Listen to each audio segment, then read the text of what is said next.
I'd like to share one other reading. This one's from the Gospel of John. It's the story of the woman caught in adultery.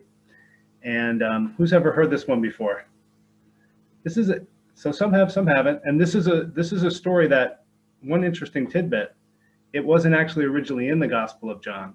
It was more of a story that was kind of floating around, and a later editor found it and included it. So it's only in the Gospel of John and later manuscripts, but it became a part of the tradition, and I think no one wanted to take it out once it got in because it's a very important story.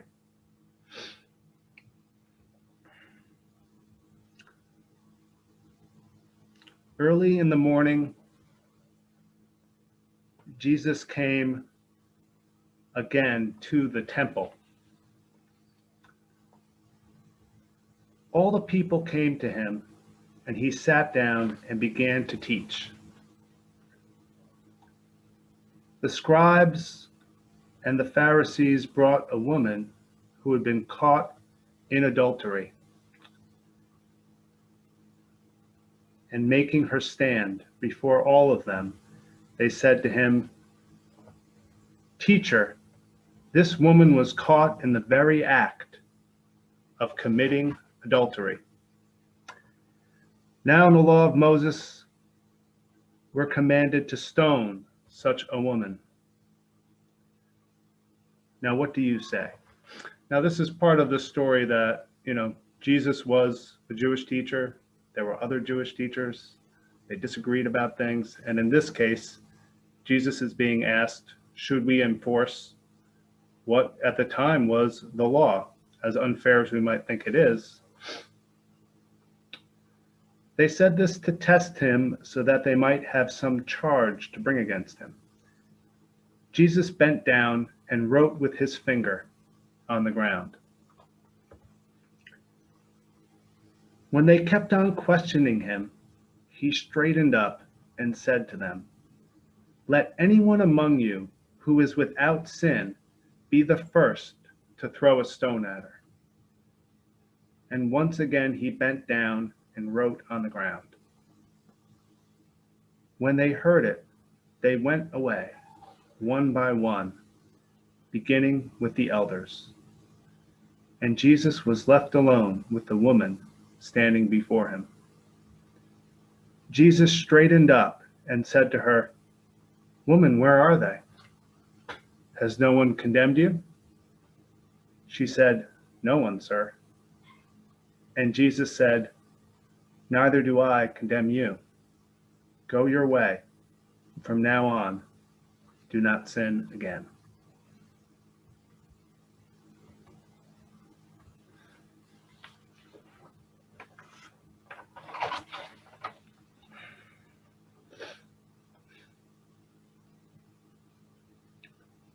And as King wrote in his essay, this principle of nonviolence, this principle of forgiveness and mercy and love, he felt he had anchored in Christ, and then he got the method for nonviolence from Gandhi.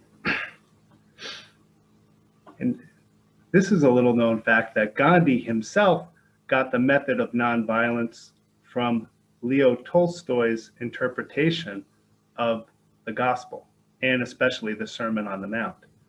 So Gandhi himself, while being Hindu, was trans-spiritual, if you will, and also drew from the Sermon on the Mount, and that's how he developed his philosophy of nonviolence, which in a very remarkable and disciplined way he put into practice and used for the liberation of India from colonial rule. It's kind of a law of human nature that when we are attacked or when we see scenes of violence, it arouses anger in us. We get angry and we have a knee-jerk reaction to then be drawn in to the cycle of violence. When someone hates us, we then hate them, and we get caught up in it. I think about King. I think about Gandhi.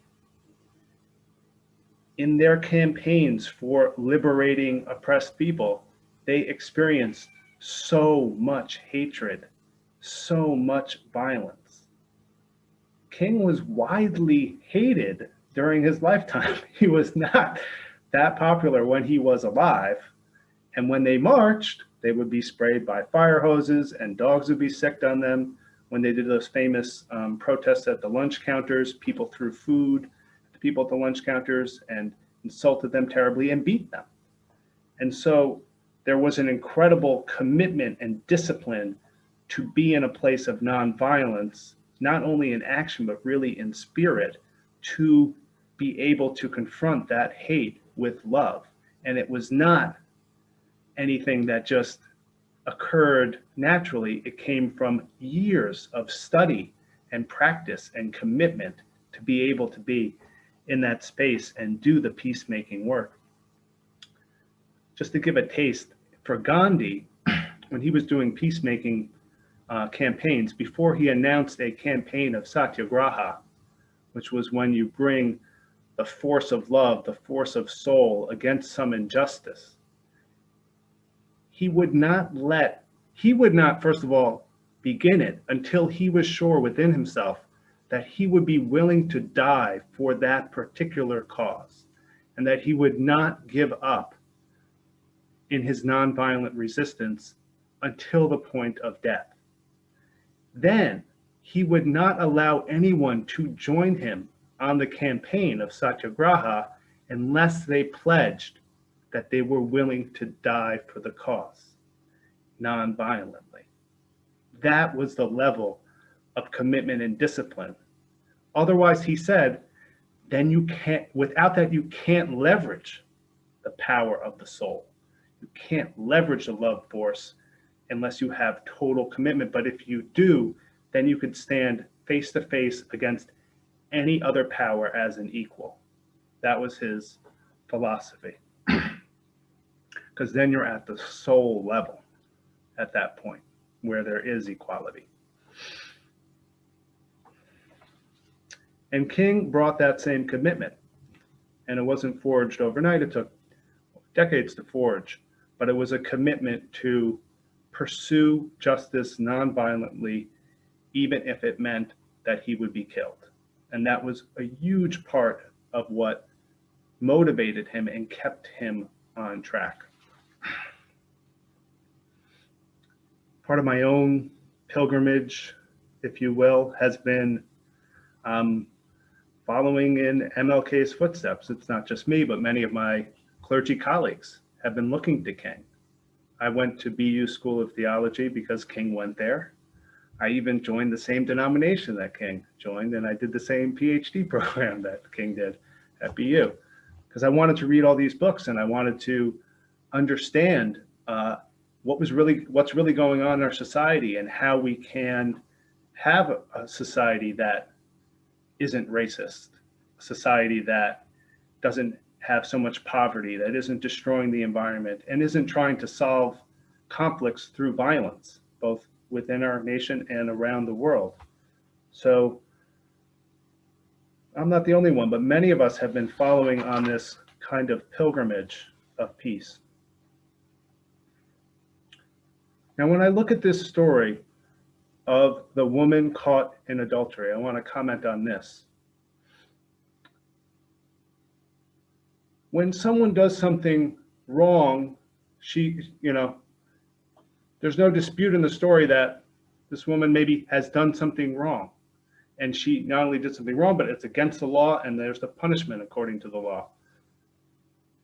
And I feel like in these cases, we feel justified. If someone has done something wrong, then we feel justified to hate them, and we feel justified to enact violence against them.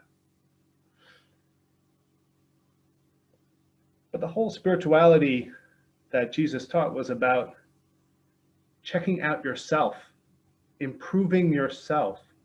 He said, another teaching was, don't try to take the speck out of your neighbor's eye when you've got a beam in your own eye. First take out the beam from your own eye, then try to go to take the speck out of your neighbor's eye.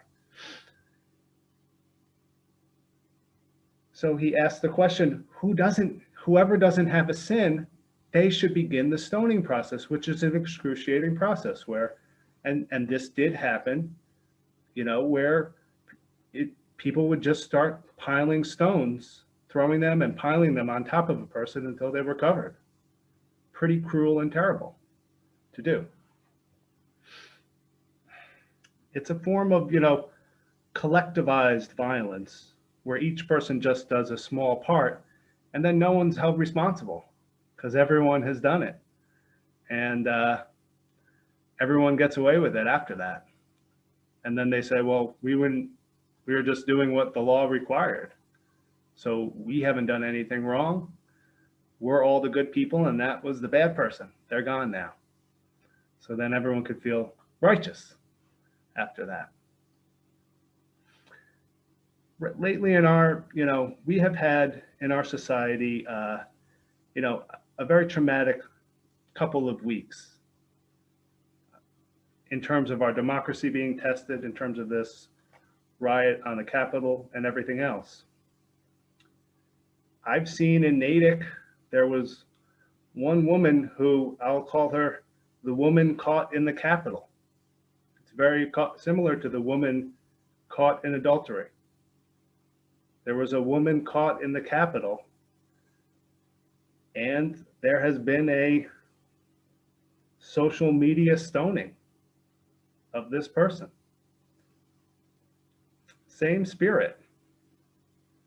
It's a social media stoning. And online bullying is real. There are people who go into a deep depression, and there are people who kill themselves as a result of online bullying. It is very cruel and isolating. And it doesn't really matter if someone has done something wrong. It's still not right to stone them unless we're just perfect people. Maybe if I didn't have a racist idea in my head, or if I had never been part of, a wrong action, I'd want to do that. But I'm not a perfect person. If I wouldn't want to see my shame on social media, everyone calling me out, I would want to hide. I would want to, I would feel terrible. No one wants to see their shame on social media. So, but we had a woman who was caught in the Capitol, and hasn't been a lot of mercy for her. And like I said, it doesn't matter whether, the woman caught in adultery. Jesus didn't say being caught in adultery is okay. He said, don't do it again. But he said, the solution to our problems is not violence. And this is kind of the essence of the teaching of nonviolence, is to say, we live in a society that still believes fundamentally that problems are going to be solved by violence. You're going to have a disagreement, you're going to have a conflict, you're going to have a need for order in society, and the way to achieve order in society is through violence, and the way to resolve conflicts between nations and people is through violence. That is why we spend so much money on security forces, on police, on National Guard, on international warfare. Constantly, we're spending so much money, and we're spending so little attention on the kind of things that King did. Think about the power that King and Gandhi had to resolve conflicts, to move society forward without violence. How much government funding did they get? Zero. Where's our Department of Peace? Why aren't we funding 1,000 people to use the Kingian and Gandhian methods? We're not putting a drop into that. We're putting everything behind, we'll show up at the negotiating table with a threat of violence against your nation and with the threat of taking away money and food from your nation, and we're going to get the peace deal we need. When in fact it doesn't work, it's never worked, and the answer is coming from the margins of society, from oppressed peoples who don't have that coercive violence. They can't solve their problems that way. So they found another way, and it's nonviolence, and it's love, and it's using the power of soul. And as a community, this is what we're about because we are a love-centered community. I love this passage from Amanda Gorman's inauguration poem. Victory is not in the blade, but in the bridges we made. We're not going to achieve the peace we want by using violence. Whether that is physical violence or whether that is a rhetorical or emotional violence of kind of cutting people out of our lives and cutting people out of our towns and, saying who's in and who's out, that's never going to solve our problems. What's going to solve our problems is these bridges that we can make. And the bridges that we can make are because we have a common humanity. And people, I believe, are looking to communities like ours to try to figure out how to build these bridges and how to put love into action. And we've learned, for example, we brought Hippolyte, our friend from Rwanda, to come teach us, to come be with us. He has been in a culture that has been ravaged by genocide, and yet him as a survivor of genocide forgives the perpetrators of the genocide.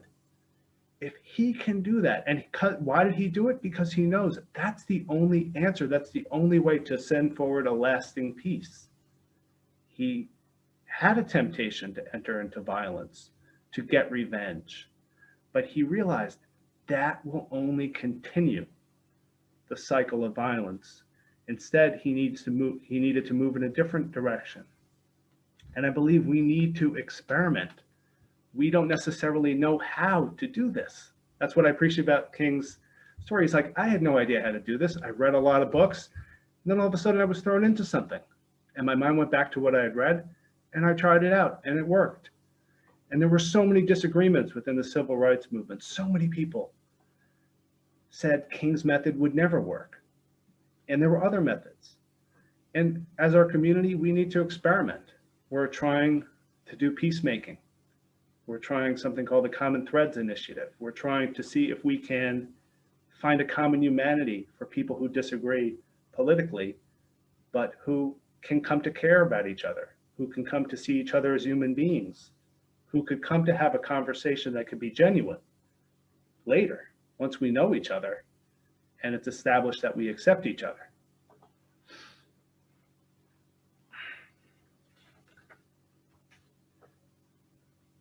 So it says Jesus was drawing in the sand. People came to him, what are you going to do about this? And he bent down and he drew in the sand. So I'm going to imagine, I'm going to make something up. What was he drawing in the sand?